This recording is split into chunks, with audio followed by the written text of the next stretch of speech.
%। पर का मतलब है आपको डिवाइड करना है और सेंट का मतलब होता है 100। यानी किसी नंबर का कंपैरिजन अगर आप 100 से करते हैं तो जो वैल्यू आएगी वो होगी हमारी परसेंटेज।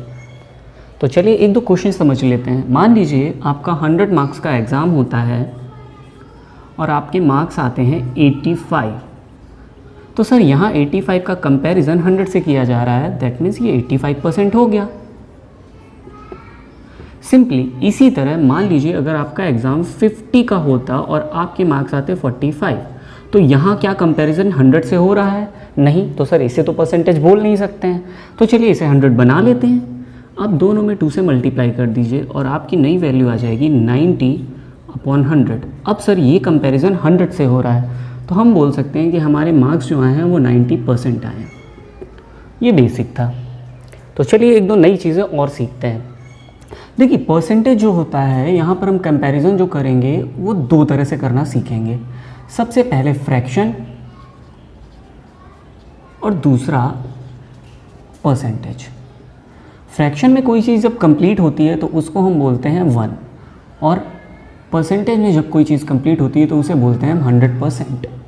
तो अगर हमें किसी फ्रैक्शन को परसेंटेज में कन्वर्ट करना है तो हम क्या करेंगे? मल्टीप्लाई बाई 100% करेंगे, दैट्स इट।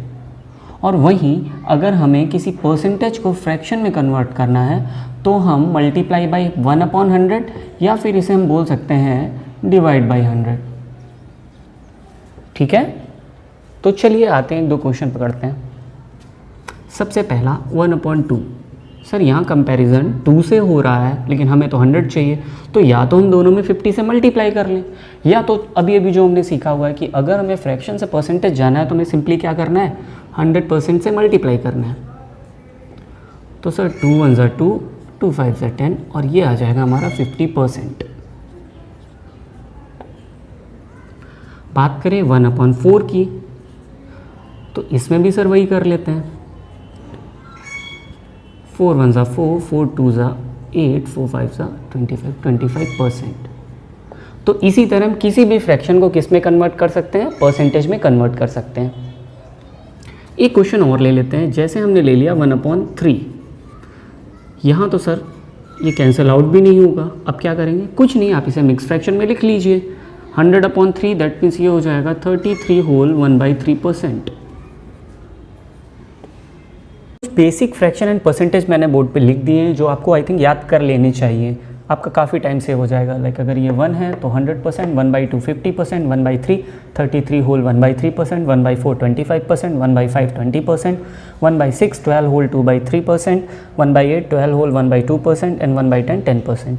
तो चलिए आते हैं अब कुछ क्वेश्चंस पे। मान लीजिए आपसे क्वेश्चन पूछा गया है फाइंड x% ऑफ a।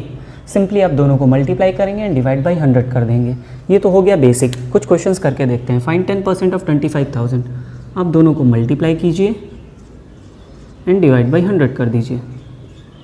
2 0 से 2 0 कैंसिल आउट हो गया। दोनों को मल्टीप्लाई कीजिए, बचा क्या? 2500। It is your answer. लेकिन सर उस टेबल का क्या यूज़ है? तो अगर उस टेबल के अकॉर्डिंग चलेंगे तो आपका काफ़ी टाइम सेव हो जाएगा। सर हमें पता है 10% इक्वल्स टू होता है 1/10। आप इसे सिंपली 10 से डिवाइड कर दीजिए and it is your answer. Like 20% of 1500, simply दोनों को मल्टीप्लाई कर दीजिए एंड डिवाइड बाई 100।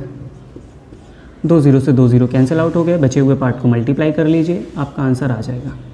लेकिन अगर टेबल के अकॉर्डिंग करते हैं तो सर 20% में आपने लिखवाया था 1/5, तो आप सिंपली दिए हुए क्वेश्चन को 5 से डिवाइड कर दीजिए। 5 3 15 एंड आपका आंसर आ जाएगा।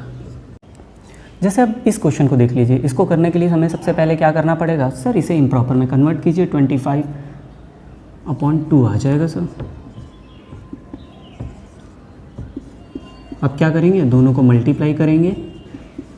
सर 2 नीचे है और हमें 100 से भी करना है तो 100 भी आ जाएगा। 2 0 से 2 0 कैंसिल। 2 से करेंगे तो 2 8 25, 8 आ जाएगा 200। सर ये तो थोड़ा सा टफ बन गया, लेकिन अगर आपको टेबल याद है तो आपको पता है 12 होल 1/2% को मैंने लिखवाया था 1/8।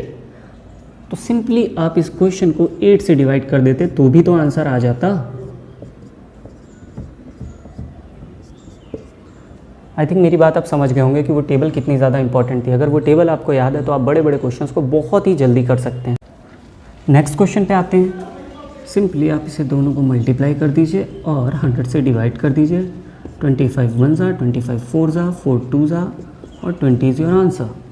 लेकिन अगर टेबल के अकॉर्डिंग करें तो सर 25% का मतलब आपने लिखवाया था 1/4। तो सर आप सिंपली इसे डिवाइड कर दीजिए 4 से। 4 1 ज़ा, 4 2 ज़ा, 20 इज़ योर आंसर।